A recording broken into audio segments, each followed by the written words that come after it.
Hello and welcome. I'm Dr. Vyas with New Wave Wellness Center, and it's the month of May, and May is also considered to be Mental Health Month.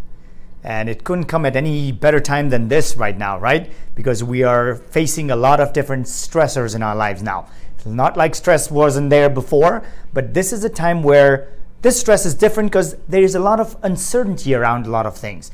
We don't know when, this thing's going to be over. We don't know when things are going to be, your stay-home orders are going to be lifted or what's coming next. So this whole uncertainty also creates a lot of, we almost felt like we've lost control. And this loss of control is what's creating a lot more chaos in our brains, in our minds, not just in our lifestyles, but in our children as well. And that's what's creating a lot of this whole big stressors.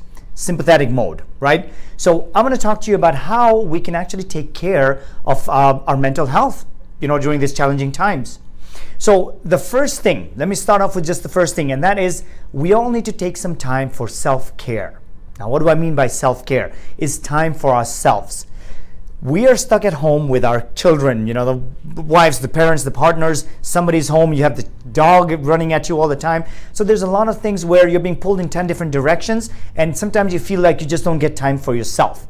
So it's a good thing to maybe just say, you know what, I need just about an hour. Maybe I'm going to read a book, I'm going to listen to music, or hell, just sit and watch an episode of, Modern Family or something. Just take some time for yourself, because self-care is very important in all of these things. The other thing is that you need to learn to be a little more adaptive, right? What's going on is it's become very stressful. Yes, we talked about it. But if you're stuck in this whole mental state of, no, things are supposed to be only this way, it's going to stress you out even more. Because a lot of times, what we had planned for the outside doesn't always work with what's going on in our brains. So that creates more of the chaos. And that's what's happening right now, yeah? We had thought of, things are going to be different, things are going to be in a particular way, but they're not going that way. Just because they're not going that way does not mean you have to stress yourself out. Adapt, be a little more fluid, enjoy the times, go with the flow, as they say, because that's what's going to help kind of stop us from going in this whole state of being constantly in that, sympathetic state. Now, another thing that I really like to say is, for the families, we were sitting around with the families. Well, yes, playing board games and playing puzzles and all that has already gotten to a point where it's getting tiring and boring. But I want to say, let's set family goals for when this is over, right? Because again, right now, everybody's still stuck in the mental state of what's happening right now and what's going to happen tomorrow. Well, let's talk about what's going to happen, what we're going to do when all this stuff is over.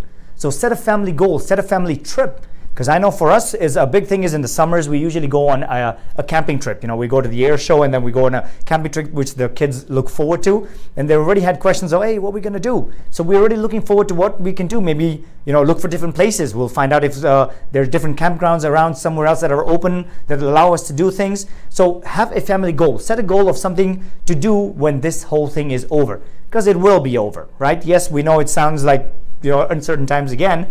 But this will be over, so plan for that. Now, talking about the kids, this is huge for the children. We have to think about it. Their routines have been completely disrupted. Everything has changed for them dramatically. One day they were going to school, next day they were told, sit at home and you're going to learn on your iPads or on your devices now. So this is something that we need to take a step back and understand what's going on in their heads as well. Because again, a lot of children, because kids are like a sponge right now, right? They're absorbing everything that they're seeing, everything that they're feeling. So their feelings are almost like mimicking what your feelings are. If you're always this whole doom and gloom about, oh my God, we're stuck in this, pandemic and things are not going to go as we planned and everything's going to be doom and gloom, well, that's what they're thinking about. So I definitely recommend, talk to your children about it. That's the first thing. I know a lot of people don't do that, or people are still letting, this Zoom and their friends kind of interact with them and tell them what's going on in the outside world. But I say, sit down with your children and understand what they are understanding about this whole situation. What do they know about COVID? What do they know about this whole pandemic?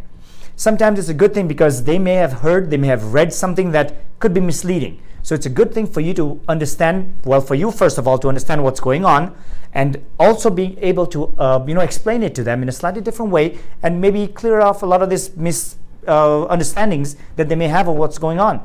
And again, as I said, you got to let them know they have to understand this will be over. Yes, I understand their social interactions have become Zoom calls with their friends, but there will be a day when they will be able to meet their friends. Maybe 6 feet distancing might still be a thing, but hopefully not. And they have to understand that yes, there will be a time this will clear. Understand that kind of stuff for them. Now, a second thing I also like to remind you parents is setting up routines. Because as I said, their routines have been completely shattered right now. They used to wake up in the morning, get dressed, go to school, come back from school, do their homework and all that. And right now it's like, hey, I can do whatever. So if they don't have a routine, if they're still not waking up, I understand there's still this e-learning stuff, but they don't have particular times for this. So they can do it anytime now. We don't want that. If for us, it's like wake up in the morning, pretend like it's a school day. Brush your teeth, have some breakfast, and then sit down to do your e-learning deal. So have a little bit of a routine. If you set a routine, it makes the child not only independent, but it also kind of keeps them safe because they feel there's something that they're supposed to do and they're going to do. Right? It even helps kind of prevent that whole power struggle because we're always kind of trying to, tell them what to do all the time right now. But if you've already set a routine, they know what to do and they'll be able to follow that. So that'll be one thing. Now, talking about this whole mental stress, mental health month and all, I went to talk to one of my friends. He's a doctor. He's my mentor as well. And he's also what's considered now to be a mental health and a stress expert by the media right now. And that's Dr. Alok Trivedi. He has come up with what he likes to call a 5-step plan to help relieve stress. This is amazing. In about a minute, he says, if you follow this 5-step plan, which I'm going to tell you right now, it's supposed to help you get rid of that stress and kind of come back to that state of mind where you can, face any challenges that you have. So he likes to call it SIRPA, S-I-R-P-A.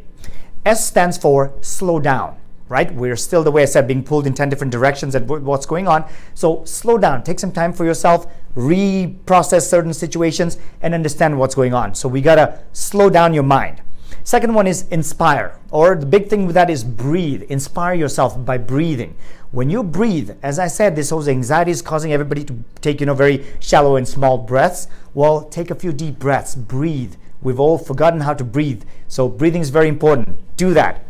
R is called refrain from things that are bringing you into that whole anxious state of mind, right? So just kind of, if you're coming to a point where if you don't understand certain things, maybe learn it in a slightly different way, read instruction or read maybe the news in a slightly different way or something. So you're not constantly in that whole state of mind where everything's anxious and anxiety or causing you anxiety. P is the next one, which be in the present moment. As I said, this feels like it's never ending. This whole process of this pandemic and being in the COVID sounds like it's never going to be ending, but be in the present moment. Wake up in the morning. If you find yourself kind of thinking, oh my God, it's a doom and gloom day again, it's just cloudy, it's all this. Well, take some step back, get in the present moment. Calm yourself down and think, okay, hey, maybe this is what it is right now, but give it about 2 hours, like Chicago weather, it'll change. The sun might come out. Something will be a little brighter. So look on that. And the last one is A, which is avoid. Avoid getting your brain or yourself back in that situation, which is causing you this whole doom and gloom, right? So that's SERPA. I hope you can try that out too. The way I said, slow down, inspire, just refrain from things that are causing you to, be all this anxious. Be in the present moment. And A, which is try and avoid that state of mind. Try and get yourself out of this whole crazy state of mind. So I hope some of this information has helped. And again, please share this information with as many people as we know, because again, it's Mental Health Month and we all really need some help with this right now. So stay tuned. We'll be making some more videos about all these things going on. And I hope if there's any questions or comments, please post them below.